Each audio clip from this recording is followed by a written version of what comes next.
नमस्कार, आदाब, सत श्री अकाल, जय भीम, जोहार।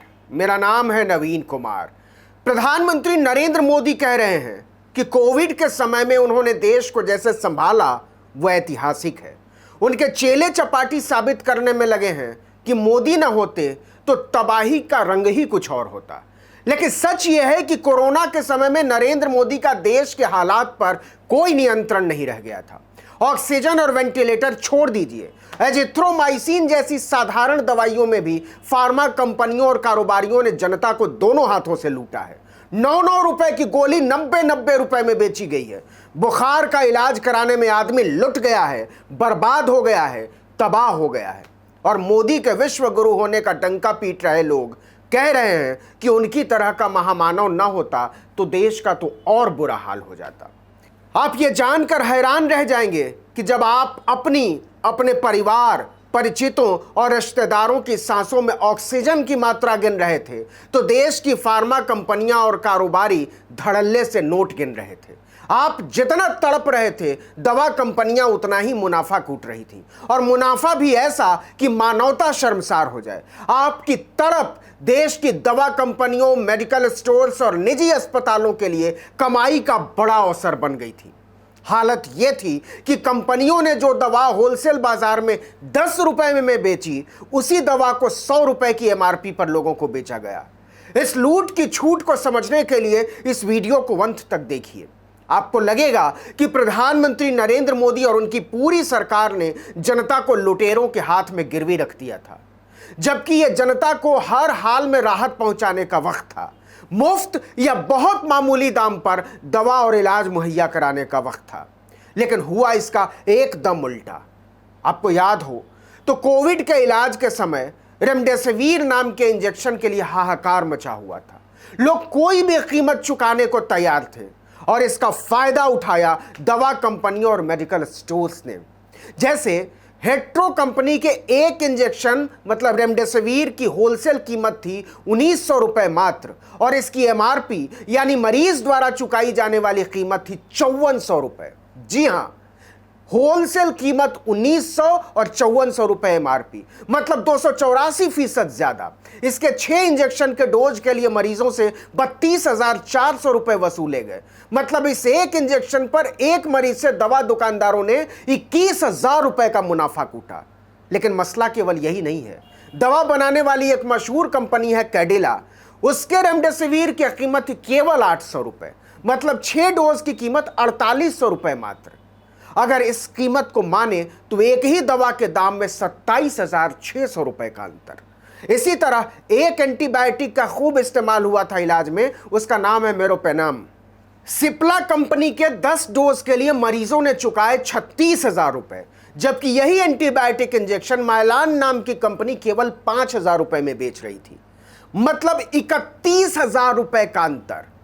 दवा कंपनियों और कारोबारियों की लूट का अंदाजा इससे लगाइए कि ट्रायोका कंपनी ने अपने मेरोपेनम इंजेक्शन की एमआरपी तय की 2400 रुपए, मतलब मरीज ने 2400 रुपए में खरीदा, लेकिन इसका होलसेल रेट है केवल 221 रुपए। जी हां, 221 रुपए का इंजेक्शन कोरोना के वक्त में 2400 रुपए में बेचा गया आपको।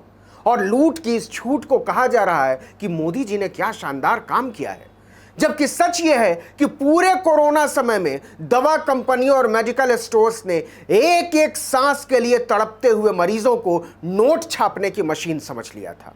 हर घर में टकसाल खोल दिया था, और मोदी सरकार धृतराष्ट्र की तरह इस लूट को देख रही थी। न स्वास्थ्य मंत्री को होश था और न रसायन मंत्री को कि ऐसी आपदा के समय में जनता को राहत कैसे पहुंचाई जाए। उनका पूरा ध्यान इस बात पर था कि दवा कंपनियों और कारोबारियों को मालामाल कैसे किया जाए। जेनेरिक दवा और ब्रांडेड दवाओं के बीच का अंतर इतना ज्यादा है कि आदमी की जान चली जाती है इलाज करने में।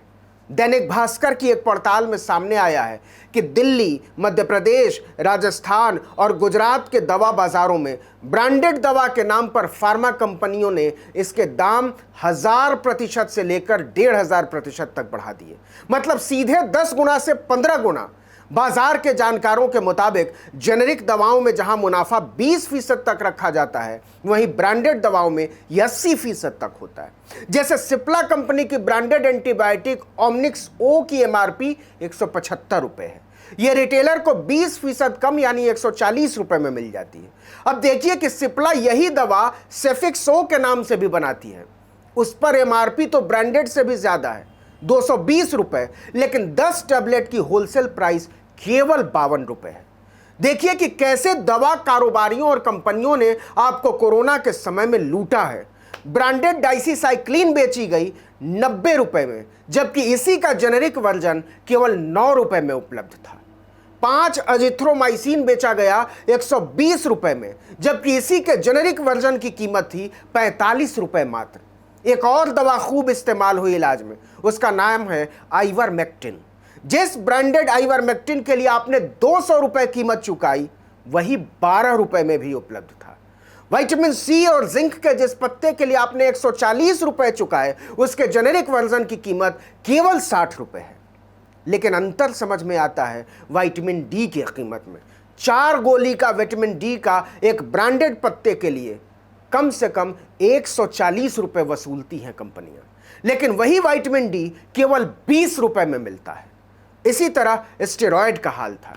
जिस स्टेरॉयड की 10 गोली की कीमत आपने 100 रुपए चुकाई है, उसकी अधिकतम कीमत थी 20 रुपए। यह ऐसी लूट थी जिसका शिकार भारत का लगभग हर परिवार हुआ है। सरकार की नाक के नीचे खुलेआम लूट का यह धंधा चल रहा था।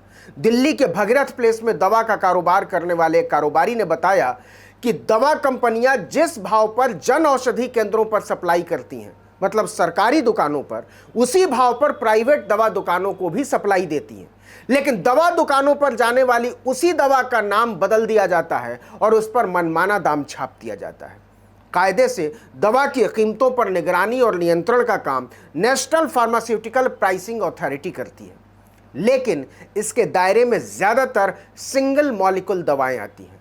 कंपनियां सरकारी सप्लाई के लिए तो वही दवा बनाती हैं, डॉक्टर वही प्रेस्क्राइब करते हैं, लेकिन बाजार में बेचने के लिए उसी दवा में एक और मॉलिक्यूल मिला देती हैं, सिर्फ इसलिए कि दूसरा मॉलिक्यूल बनाते ही वो मनमानी कीमत रखने के लिए आज़ाद हो जाती है।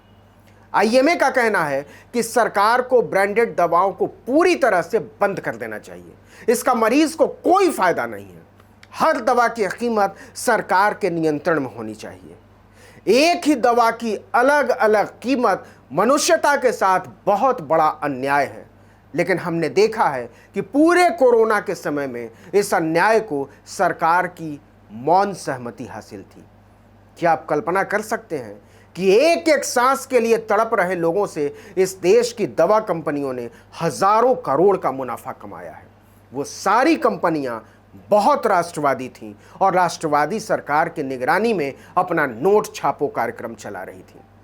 इस वीडियो में इतना ही, लेकिन अगर आपने आर्टिकल 9 इंडिया को अब तक सब्सक्राइब नहीं किया तो फौरन कर लीजिए। बेल आइकॉन दबाइए, घंटी जैसी आकृति लाइक कीजिए और कमेंट करके बताइए हमारा वीडियो आपको कैसा लगा और आने वाले दिनों में आप हमसे किस तरह के वीडियो की उम्मीद करते हैं। नमस्कार।